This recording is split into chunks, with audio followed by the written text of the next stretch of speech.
Застарен мебел, застарена опрема за работа, плочки испопаѓани уште од последниот земјотрес. Ваква е состојбата во лабораториите каде младите идни хемичари учат. Институтот по хемија е до толкава мера запоставен, што професорите и студентите, не можејќи да издржат веќе, денес излегоа за прв пат да протестираат. Упативме многу барања до надлежните за добивање согласности за вработување на млади соработници, за вложување во подобрување на материјалните услови, за поддршка на научно-истражувачката дејност, но ефекти немаше.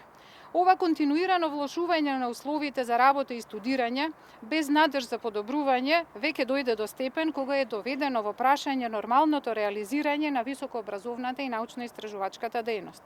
Лошите услови ја убиваат надежта, но сепак има заинтересирани хемичари кои сакаат да студираат, ама не во вакви услови. Никој не сака да си оди од тука, нели тука ни се семејството, тука ни се сите пријатели, меѓутоа доколку нешто не се смени, ние сакале некеле сме приморани да заминеме во потрага по подобри услови. Значи, кадарот, знаењето кое што го добиваме ние ново институт е стварно на високо ниво, меѓутоа проблемот е тоа што ние тоа знаење не можеме практично да го прекажеме било каде, заради тоа што нели повторно немаме можност за тоа. Значи технологијата, науката се во постојан подем. Инаку во институт заборавен од надлежните, се крепи со средства кои ги донира Сдруженијето на хемичари.